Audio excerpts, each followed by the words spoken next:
질문을 먼저 시작을 할까요? 우리 인생의 존재의 목적이 뭡니까? 우리가 왜 존재하는 거예요? 우리가 신앙생활을 하는 이유가 뭡니까? 동일합니다. 우리가 신앙생활을 하는 이유나 우리 인생이 존재하는 목적이나 동일합니다. 그것은 하나님의 영광과 하나님을 기쁘시게 해드리기 위해서 우리가 존재를 하는 거고 신앙생활을 하는 겁니다. 예수님 믿고 구원받는다 라고 하는 것의 본질적인 의미는 지금 이 땅에서 우리가 하나님 나라 백성 자녀로서 하나님을 영화롭게 하며 기쁘시게 하기 위해서 예수님을 믿는 거예요. 구원받는다라고 하는 것의 핵심의 내용이 바로 이겁니다. 거듭남, 죄사함, 옮겨짐, 흑암의 권세에서 건짐을 받아서 하나님 나라의 백성으로 옮겨졌다라고 하는 것의 모든 것은 하나님을 영화롭게 하고 기쁘시게 하기 위함이라는 거예요. 이게 빠져버린 신앙생활은 다분히 우리 인간적인 거죠. 다른 여타의 종교와 다를 바 없는 그런 모습이다라는 거예요. 그래서 우리가 예수님을 믿는다라고 하는 것은 바로 이런 의미가 담겨져 있는 거죠. 내가 하나님 나라 백성으로서 하나님을 영화롭게 하고 기쁘시게 하기 위해서 이 기쁘시게 하다, 기뻐하다라는 그 단어 하나님이 보시기에 좋았더라 어디에 나오죠? 창세기 1장에 나오죠. 하나님 보시기에 좋은 거예요. 그러니까 하나님이 기뻐하시는 것, 하나님이 보시기에 좋은 것, 이게 뭡니까? 선이에요. 선. 우리가 인간적으로 착한 정도, 지난주 수요일 날에 우리가 이야기했죠. 신앙생활은 좋은 사람이 되기 위해서 신앙생활을 하는 게 아니에요. 소위 말하는 착한 사람이 되기 위해서 신앙생활을 하는 게 아닙니다. 그것은 그냥 당연히 그렇게 해야 되는 거고, 다른 여타의 종교를 갖고 있는 사람들도 좋은 사람이 되기 위해서 하는 거예요. 다른 공부를 하는 것도 착한 사람이 되기 위해서 공부를 하는 거예요. 신앙생활, 예수님을 믿는 것은 단순히 좋은 사람, 세상적으로 말하는 조금 더 인격적인 사람, 이런 정도의 문제가 아니라 근본적으로는 하나님을 기쁘시게 하기 위해서, 하나님 보시기에 좋게 하기 위해서, 그래서 선을 이루기 위해서 우리가 신앙생활을 하는 거예요. 이 선은 하나님의 말씀이 기준이 되는 거예요. 세상의 도덕이 기준이 아닙니다. 세상의 도덕이 기준이면 구약 이스라엘 백성들이 가나안 땅을 정복할 때 그 사건들은 도저히 착한 것하고는 관계가 없잖아요. 너무나 잔혹하기 그지없고 어찌 이럴 수가 있어라고 이야기할 정도의 사건들이 가나안 땅 정복을 할 때에 일어났던 일들이잖아요. 그러니까 하나님 보시기에 선하다라고 이야기하는 것은 우리 인간적인 기준하고는 다르다라는 것은 분명히 우리가 생각을 해야 된다라는 것이죠. 그래서 하나님이 보시기에 좋다라고 하는 이 선을 우리는 그렇게 이야기할 수 있어요. 하나님 형상의 회복. 하나님 형상의 회복. 그러니까 죄성이 들어와 있는 우리 인생들이 하나님의 형상이 어그러져 있잖아요. 이미지. 전인격적인 이미지가 어그러져 있어요. 이것을 회복해 나가는 거예요, 신앙생활은. 그러니까 착한 사람을 뛰어넘는 거죠. 일반적이고 보편적인 인격적인 사람을 뛰어넘는 거예요. 그거는 당연한 거예요. 그렇게 돼야 돼요. 그러니까 예수님 믿는 사람은 굉장히 신사적이어야 돼요. 누구처럼요? 누구처럼? 그래, 정답이야. 누구처럼 신사적이어야지 됩니까? 여기 있는, 여기 계신 예수님처럼, 여기 서 있는 저처럼 신사적이어야죠. 다른 사람을 배려하고, 다른 사람을 존중하고, 자기의 감정이나 기분대로 살지 아니하고, 우리 주님이 사셨던 신사적인. 그러니까 신사는 진짜 그런 사람이 신사예요. 양복을 쫙 빼본다고 해서 신사가 아니에요. 속은 텅 비어있으면 그 사람은 신사가 아니죠. 말을 번지르르하게 한다고 해서 신사가 아니에요. 진리를 이야기해야지 신사죠. 진리의 삶을 살아내야지 신사인 거죠. 그래서 하나님 보시기에 좋았더라 라고 하는 것은 궁극적으로는 하나님의 형상을 회복하는 거예요. 그러니까 우리가 신앙생활을 하는 궁극의 목적은 뭐냐? 하나님이 처음에 우리를 지으셨을 때의 그 모습을 회복해 나가기 위해서 우리가 신앙생활을 하는 거예요. 그 핵심의 매개체가 뭡니까? 예수 그리스도 십자가, 진리의 말씀, 그게 매개체가 되는 거예요. 그러니까 사람들이 아무리 철학에 심취해 있다 할지라도 그것으로 인해서는 하나님의 형상을 회복할 수가 없어요. 아무리 40일 금식을 하고 돌을 닦아도 하나님의 말씀이 없이는 하나님의 형상을 회복해 나갈 수가 없는 거예요. 그래서 우리가 예수 그리스도의 십자가가 매개체가 되고 진리의 말씀이 매개체가 되어서 우리가 하나님의 뜻하신 바대로 하나님의 형상을 회복해 나가는 거예요. 이를 위해서 우리는 지금 이렇게 이 더운 날씨에도 신앙생활을 하고 믿음의 길을 걸어가고 사도 바울이 표현한 것처럼 선한 싸움을 싸워 나가는 거예요. 각자의 자리에서 치열하게, 정말 치열하게 싸우셔야 돼요. 그렇지 않으면 우리가 져요. 우리 안에 있는 죄성과 외부로부터 오는 사탄의 그 영향력에 의해서 우리가 지게 돼 있어요. 그러니까 정말 치열하게 싸우지 않으면 안 돼요. 하나님의 형상을 회복하기 위해서. 우리 자녀들 더 심각해요. 뭐 오늘 우리도 말할 것 없고 우리 자녀들 더더욱더 심각합니다. 그래서 치열하게 이렇게 싸워가도록 우리가 그 하나님 앞에 우리 자신을 계속 갖다 놓는 거예요. 이게 신앙생활이에요. 신앙생활. 그래서 우리의 신앙생활은 하나님의 형상을 회복하기 위한 그런 총체적인 영적인 싸움이라고 이야기할 수 있고, 우리의 신앙의 인격은 바로 하나님의 형상의 회복이에요.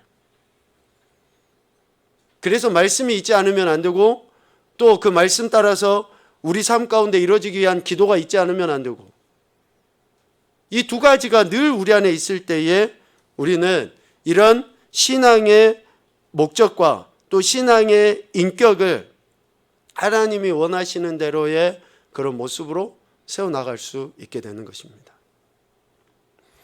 오늘 우리가 욥기 1장 말씀을 봤는데, 이런 차원에서 볼 때 욥이 얼마나 인격적인 신앙을 갖고 있었는가. 그러니까 하나님 보시기에 기뻐하실 만한 그러한 신앙을 갖고 있었는가라는 것을 우리가 살펴볼 수 있어요.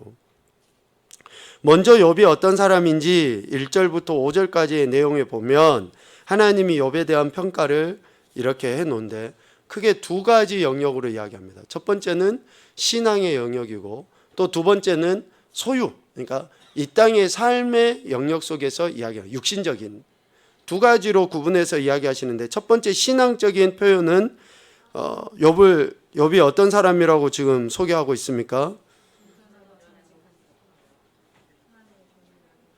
네, 그렇죠.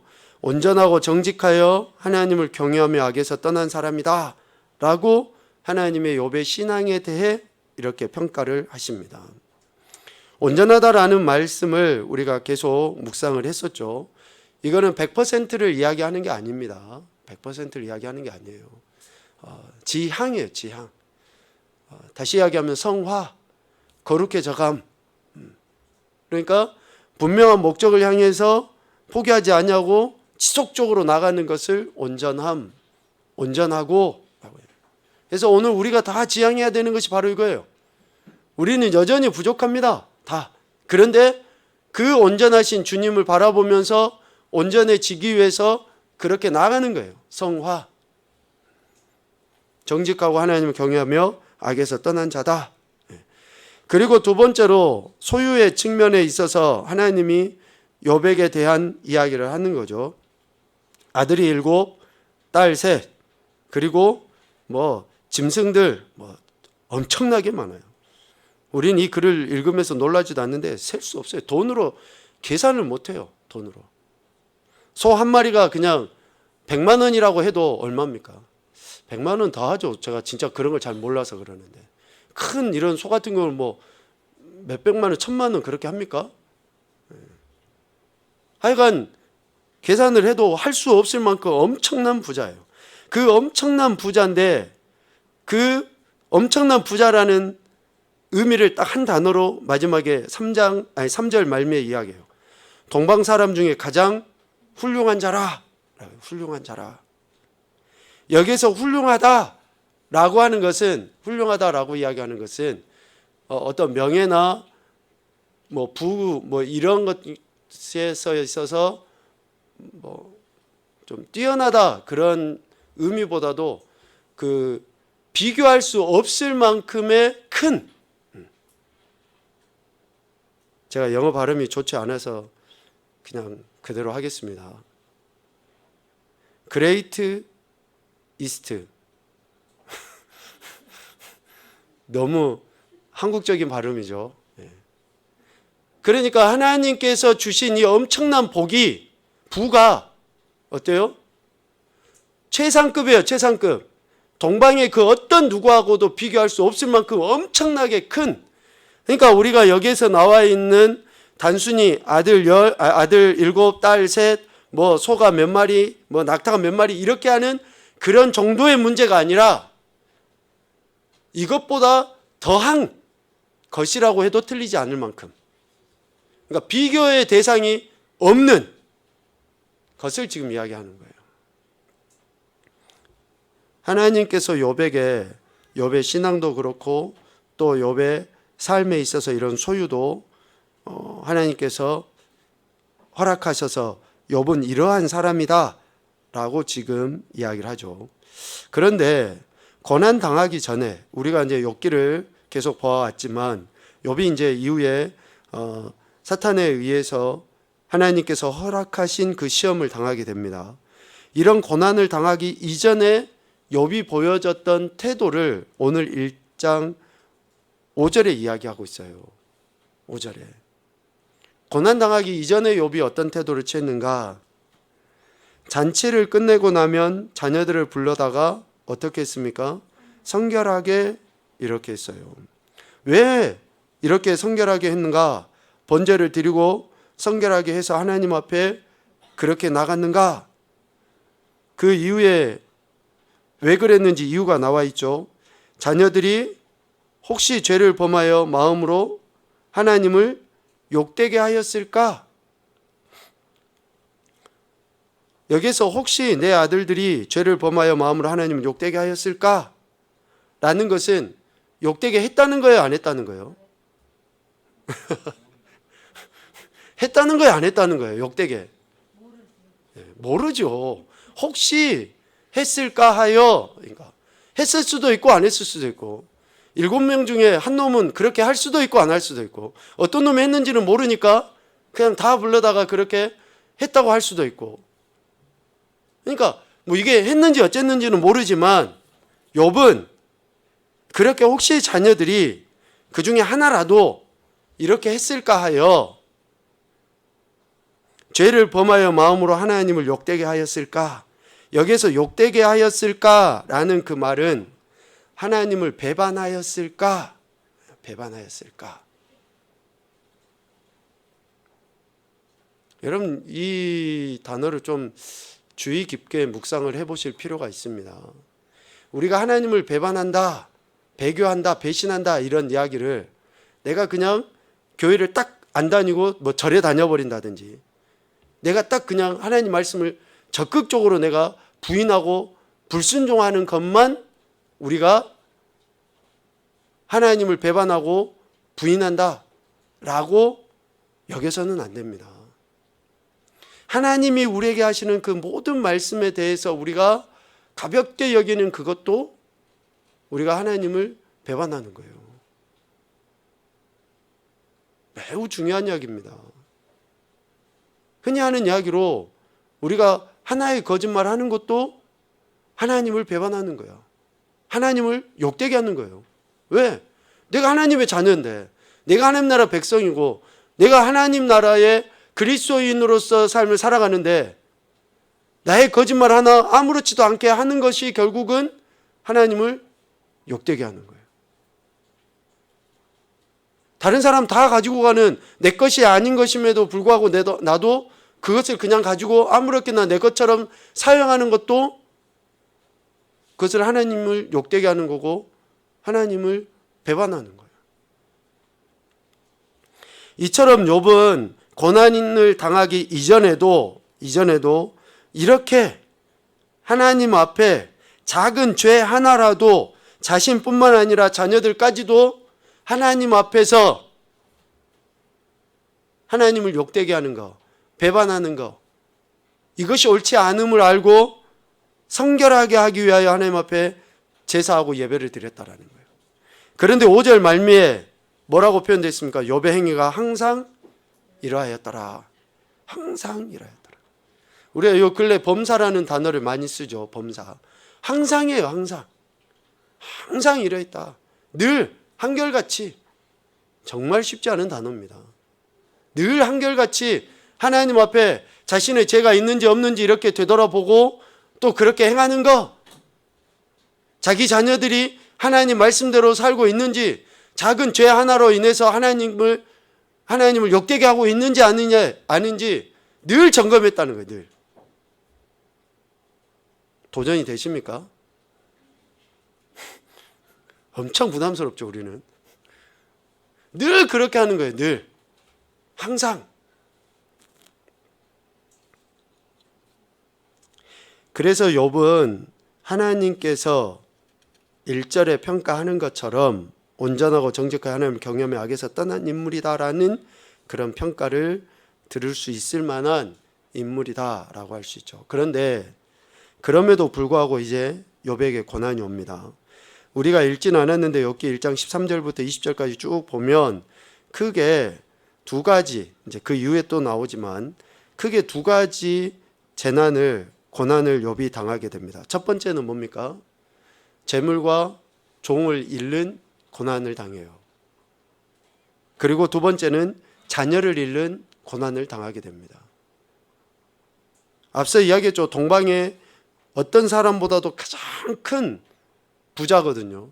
그런데 그 모든 것을 다 잃어버려요. 자녀를 하루아침에 다 잃어버려요. 우리 욥기 묵상할 때도 이야기했지만 이거는 말로 할 수 없는 고난이에요. 말로 할 수 없는 고난. 우리가 작은 결핍 하나만 있어도 어때요? 우리는 매우 그것으로 인해서 고통스러워하고 삶을 포기하고자 하는 그러한 지경에까지 이르게 됩니다. 그런데 욥은 정말 우리가 상상할 수 없는 그러한 고난을 당하게 돼요. 그리고 그 이후에는 자신의 몸까지 병들게 되는 거죠. 그냥 자신의 몸에 병이다 라고 이야기하니까 정말 그 악성 종기라고 이야기하기도 하고 여러 가지로 표현을 하는데, 하여간 그 몸이 가려워서 그것을 긁는데 손으로는 도저히 긁을 수도 없어서 기와 조각 같은 걸로 이렇게 빡빡 긁었다라고 이야기할 정도로, 우리 아토피 같은 거 심한 아이들 이렇게 보죠.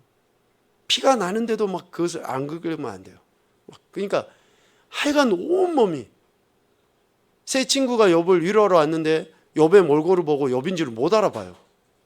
그 정도로 온몸이 만신창이가 돼버린 거죠. 이러한 고난을 욥이 당하는 거예요. 그런데 이런 고난을 당했을 때에 욥의 신앙의 인격이 어떻게 나타났는가? 그러니까 1장 1절에 하나님이 욥을 이렇게 평가하실 수밖에 없는 그러한 이유가 고난 이전에도 그렇지만 고난 이후에도 여전했다라는 거예요. 고난 이전에는 1장 5절에 항상 욥의 행동이 이러했고, 고난 이후에는 욥이 어떻게 합니까? 우리 20절, 21절 욥기 1장 20절, 21절에 보면 그렇게 이야기하는 거죠. 욥이 일어나 겉옷을 찢고 머리털을 밀고 땅에 엎드려 예배하며 하나님께, 그리고 21절에 내가 모태에서 알몸으로 나왔사온 즉 또 알몸으로 그리로 돌아가올지라 주신 이도 여호와시오 거두신 이도 여호와시오니 여호와의 이름이 찬송을 받으실지니이다. 그러니까 욥이 엄청난 고난, 그러니까 말로 할 수 없는 하여간 이런 엄청난 고난을 당했는데도 불구하고 고난 이후에도 하나님께 경배하고 예배하고 하나님을 찬송하고 하나님을 원망하지 않아요. 우리 아멘 한 번만 할까요?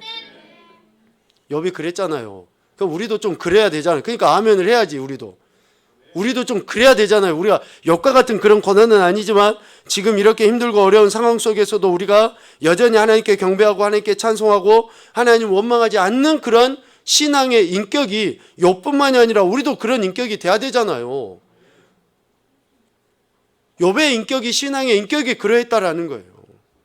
그래서 우리가 지난 주일에도 이야기했지만 하나님의 주권을 인정한다는 것은 내가 뭔가 잘 되고 얻고 성공하고 취직하고 뭐 이렇게 한 것만 하나님의 주권이고 범사라고 인정하면은 그거는 반의 반쪽도 안 되는 거예요. 우리의 신앙의 인격이 세상 사람들하고 똑같은 거예요. 안 믿는 사람하고. 그러니까 우리의 신앙의 인격은 욥과 같이, 그러니까 욥이 이런 고난 중에도 하나님을 경배하고 찬양하고 하나님에 대해 원망하지 아니한 것과 같은 그런 태도가 우리에게도 있어야 된다는 거죠. 이게 그래서 고차원적인 거예요. 세상의 종교나 세상의 사람들하고 다른 거예요. 우리는 그러한 자들이 돼야 되는 거예요. 이를 위해서 치열하게 싸워야 된다고 서두에 이야기했잖아요. 이것이 우리가 하나님을 영화롭게 하고 기쁘시게 하는 것이니까 치열하게 싸워야지 돼요. 어떻게 해요? 원망거리, 불평거리, 감사의 거리가 없을 때, 그러니까 원망거리, 불평거리가 없는 게 아니고 그거는 있고 감사의 거리가 없을 때, 이해되시죠? 다 지금 이야기들이. 그런 상황일 때도 우리가 다른 이들은 불평하고 원망해도 우리는 그 안에서 감사의 조건을 찾아야 되고 그 안에서 하나님을 찬양해야지 되고 그 안에서 오히려 더 하나님께 예배하는 자들로 우리가 살아가야 된다는 거예요. 이게 우리의 하나님의 형상을 회복해가는 그런 자들의 삶의 모습이다라는 것이죠. 그래서 욥은 이 모든 것들을 허락하신 하나님의 주권을 인정했어요. 처음에 주실 때도 하나님의 주권을 인정했고 거두어 가실 때도 하나님의 주권을 인정했다라는 거예요. 여러분, 우리도 그렇게 해야 됩니다. 하나님께서 주실 때, 거두어 가실 때 이것에 대해서 하나님이 하셨다라고 인정하는 것이 우리의 신앙의 인격이고 하나님의 형상을 회복해가는 자들의 삶의 태도다라는 것이죠. 그래서 욥이 극심한 고난을 당했을 때 범죄하지 않고 하나님을 경배할 수 있었던 근본적인 원인은 21절 말씀을 통해서 보듯이 우리가 가지고 있는 소유가 내가 누릴 수 있는 권리가 아니라 특권이 아니라 하나님께서 내게 맡기신 것이라는 인식이 있을 때에 가능한 거예요. 하나님이 내게 주신 모든 것이 다 하나님의 것이라는 인식이 있을 때에 욥과 같은 태도를 취할 수 있게 되는 겁니다. 다시 이야기합니다. 지난 주일에도 말씀을 나눴었는데요. 우리가 소유라는 개념을 어떤 더하기, 많아지는 것, 더해지는 것, 높아지는 것으로만 우리가 소유라고 생각하면 반쪽입니다. 소유의 의미에는 반드시 결핍도 포함됩니다. 장애도 포함이 되고 가난도 포함이 되고 명예 없음도 포함이 되고 취직에서 한두 번 떨어지는 것도 포함이 되고 대학교 떨어지는 것도 포함이 되기도 하고 병든 것도 포함이 되기도 하고 우리 소유에는 앞으로 지금 내가 갖고 있는 것, 앞으로 갖게 될 모든 것에는 소유, 즉 가지는 것과 결핍이 동시에 다 포함된다는 것을 인정하는 거예요. 꼭 기억하셔야 됩니다. 왜냐? 우리 삶에는 더해지는 것만 있는 게 아니라 마이너스 될 때가 반드시 있어요. 어른들이 다 이야기해요. 올라갈 때 있으면 내려올 때 있고요. 취할 때가 있으면 취하지 못할 때가 있고요. 내가 얻잖아요. 그러면 반드시 잃을 때가 있다니까요. 항상 우리의 인생은 그렇게 업다운이 있게 돼 있습니다. 그래서 소유는 우리가 가지고 있는 것뿐만이 아니라 가지지 못하는 그 결핍의 상태까지를 포함한다라는 것을 반드시 기억해야지만이 우리가 범사의 하나님의 주권을 인정할 수 있고 욥과 같이 이런 태도를 취할 수 있게 되는 것입니다. 욥처럼 고난 속에서도 죄를 짓지 않으려면 평소에 하나님과 그의 주권에 대한 지식과 또 신앙을 잘 키워나가야지 됩니다. 평소에. 자, 오랜만에 한번 구호 한번 해볼까요? 신앙은 더하기고 또 신앙은 결단이다. 기도는 보험이다. 제가 진짜 아무리 생각해도 이건 너무나 잘 지은 것 같아요.